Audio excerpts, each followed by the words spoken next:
Howdy, ladies and gentlemen. Mugger here again from Guitar Gate, and it's hard to do better than Vince Gill. Even if you guys aren't into country music or bluegrass music or slow, love song ballads, which if you're not, I don't know why you wouldn't be, because that's like the best stuff out there because it's so simple, therefore it's so incredibly difficult to do right. So when you do it right, the emotion is just palpable. So whether it's a country tune, a bluegrass tune, a rock ballad, or whatever, the reason those big ballads work so well is because they're really hard, because they're really simple and really slow. So you gotta feel it, you gotta have the lyrics, you gotta have the delivery, you gotta have, perfect melodies over the chords, all those things, right? And I chose this song because this is a perfect example of a slow country ballad that's perfect. It's a 10. Not only is Vince Gill a killer singer, he's a killer guitar player, killer songwriter, killer bandmate, and performer. He's just literally one of the consummate musicians of our times. And if you haven't spent much time digging into his stuff, go get lost in a YouTube vortex. You'll be happy you did. Even if you don't like the stuff, you'll just look at his stuff with Alison Krauss. I mean, perfect country harmonies and perfect songs. Always all about the song. Anyhow, I picked this tune because it has most of my favorite special, I would say, country elements in this song. Yeah, it's that 6/8 slow ballad shuffle, but it also has super cool chord changes, very unexpected things, but also straight down the middle, perfect melodies, perfect feel, perfect delivery, and the lyrics match the melody, and it's just, this song is a 10. This song is an absolute 10. So enough talking, let's jump into it. Now, we're in F. You got that little shuffle, right? Now it's just one, duh, duh, duh, duh, duh, duh, duh, and it's in 6. Hard to feel, hard to do slowly.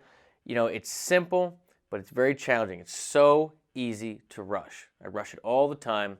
So if you're playing with a drummer that is just super solid with that 6/8 stuff, keep him, because it's hard to do. It's very hard to do. All right, so you got a 1 to a 1 dominant 7, right? F to F7. That's the first thing that happens. Amazing. So this is your 1. This is your tonal center. Then as soon as you make it a 7, it wants to go, and all dominant chords want to resolve up a 4th. So this becomes a secondary dominant, meaning it resolves. It is now the 5 of 4. So it wants to go to B flat, which of course is our 4 chord. So thus 5 of 4, right? So 1, 1, 7, 4, 1. Now here it comes.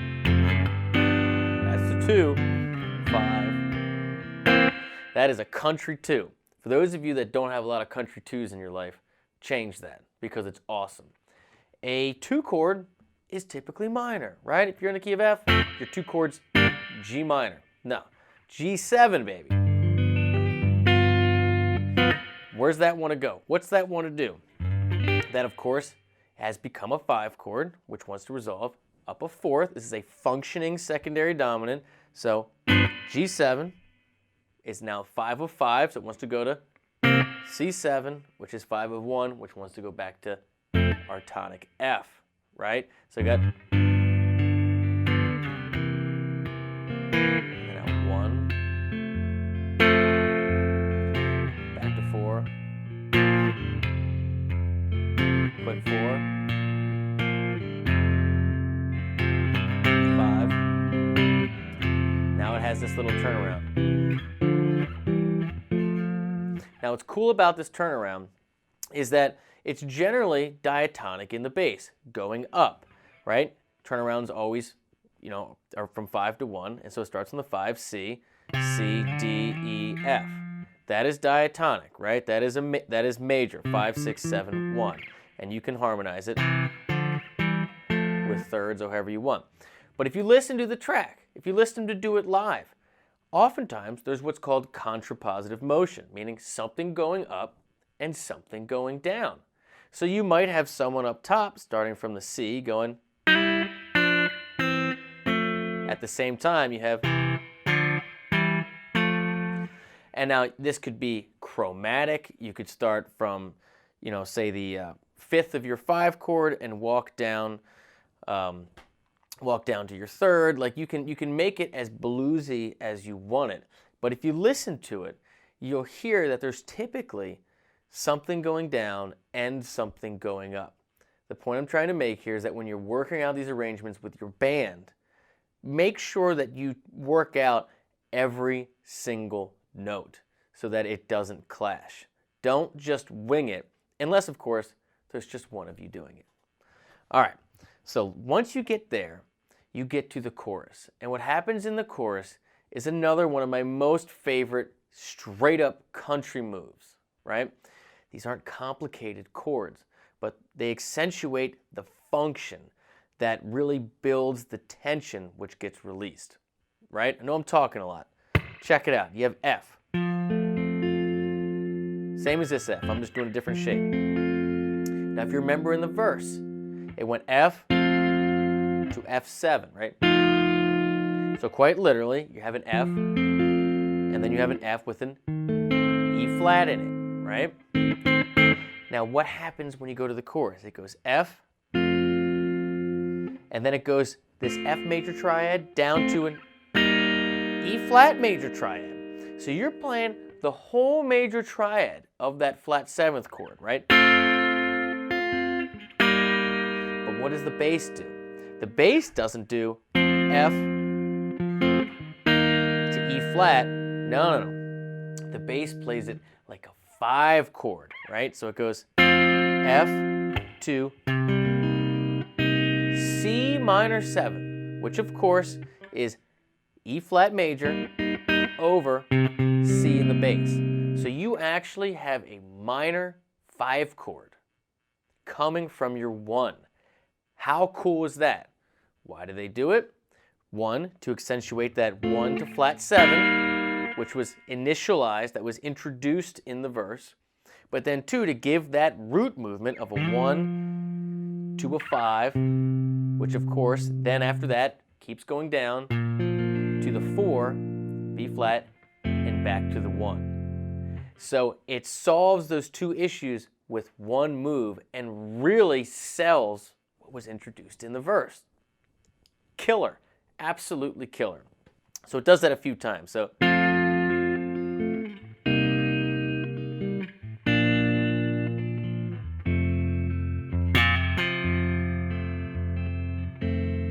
and now a real 5, and it walks up again. That's the same chord. Instead of going down, I went up. Change it up. F. Instead of E flat here, do F, E flat. Still put your C in the bass. B flat. Always try to voice lead locally, right? And then same thing.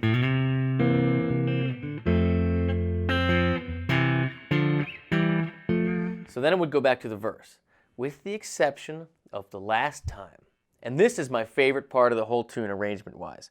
The very last time, they go, no, screw it. We're not just gonna, that's not how we're gonna end it. We're not just gonna double the last chorus and call it a day. They say, no, we're gonna go up a half step. What? Yeah, a half step. And for all you songwriters out there, there are no rules. This is a perfect example of, literally, you're taking a whole song, you're playing 3 minutes or whatever, then out of nowhere, they're like, oh yeah, we're gonna tag the last chorus, but instead of it being an F, it's just gonna be an F sharp. Take it, deal with it, what are you gonna do? And it sounds amazing, stupid hard to pull off live, because as a vocalist, you've got F in your ear for the past 3 minutes. You've been doing harmonies in F, right? Everything is in F. To have everything go up a half step and the melody doesn't deviate. It's the same. It doesn't move. That's some real stuff right there. And if you listen to it, you probably didn't even recognize it. You probably didn't even realize it. But that's what happens. And how do they get there? They just start on the turnaround. So instead of the turnaround starting C, the turnaround starts C sharp. There's your 5. The exact same workout, the exact same walk up, right? And now you're in the same thing, right? So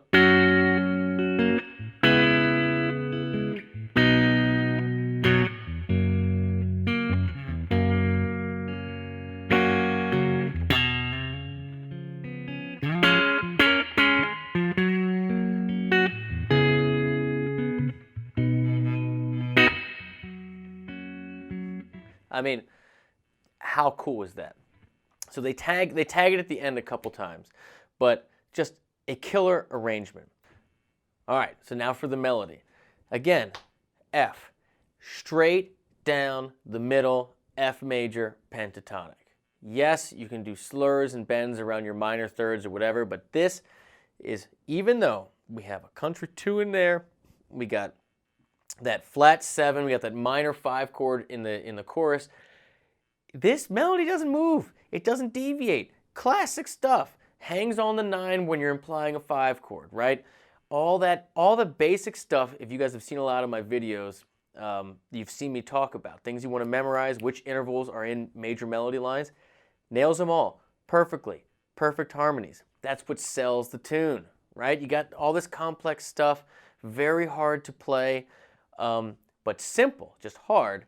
But if you do it right, I mean, listen to it. So it comes out, you got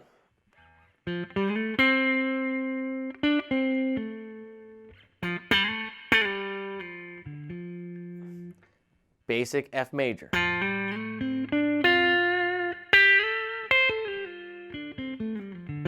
Just pentatonic. For all you guys that are new to hunting melodies down, the number one thing you want to grab is just this 1, 2, 3, right? And then 1, 2, 3, 5, 6. Doesn't matter where you are, right?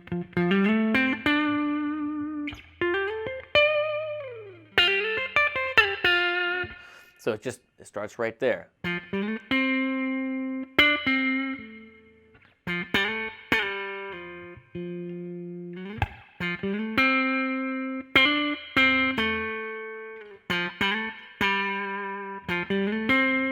So that right there, that living alive part, you notice I'm stopping on that 2, on that G. That's because that's where that country 2 comes in. That's where the G is. And so there's literally just stopping right on the root of that chord.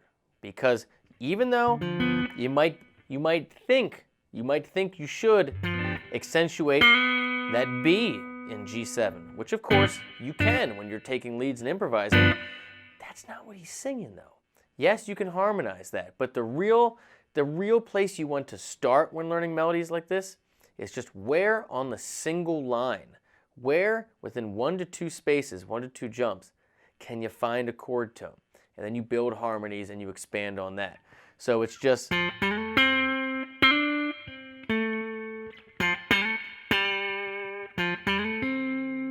then he goes on from there. So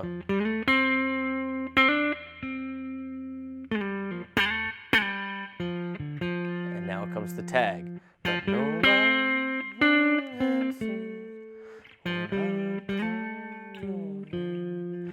Now again, that when nobody answers when I call, that's where the C7 comes along. And what does he hang on? That exact same 2, that G. Why? Because the 2 is the 5th of your 5 chord. Remember that. Memorize it. Put it under your pillow. The 2 is the 5th of your 5 chord. So he tags it the first time when he's making a little tag over that country 2, and he tags it the second time when he actually plays over the 5 chord. It's already been introduced once, and then resolves it straight back to the root. And that's your basic verse. Now comes the chorus. Now for the chorus, he jumps up an octave.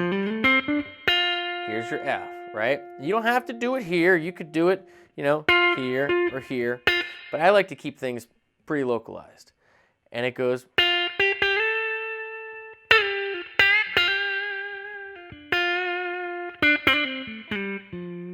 Now, that's not exact. He's singing. You're taking liberties. It's not always specific like that.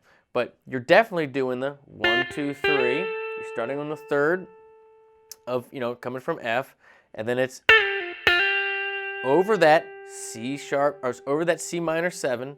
You're hanging on the 2 of F, that G, which of course is the 5th of your C minor 7, right? That is the 3rd of your E flat major triad.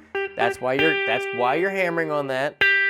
And then goes back to your F, right? Because again, after that chord is the B flat. So that's the 5th of your B flat chord. So you're starting with the 3rd of your 1 chord, 5th of your 5 chord, 5th of your 4 chord, and then wander back down to get your root of your 1 chord. Yes, you can take liberties and finish on the 3rd. There are no rules to this, but the basic melody, 3rd of your 1 chord, 5 of your 5 chord, 5 of your 4 chord, root of your 1 chord. Then when it goes back up, it goes back to the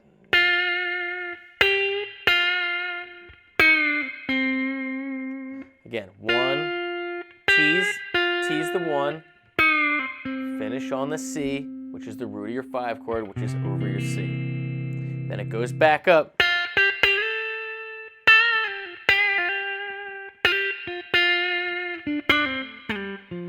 Plays the first part of the thing again, and then he finishes finally with the tag for the verse.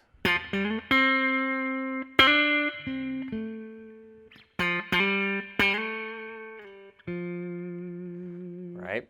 And then when it goes up a half step, just that whole thing moves up a half step. Just an absolutely killer song by a killer guitar player, killer singer, killer musician, one of my all-time favorites. Vince Gill is a bad man. Take some time, get lost in a Vince Gill vortex. We'd all be much better musicians if we did that. Thanks for watching. Please like, share, subscribe. Drop a link in the comments or a note if you like this, if you have others you'd like to see me do and break down. And I'll see you in the next one. Good luck.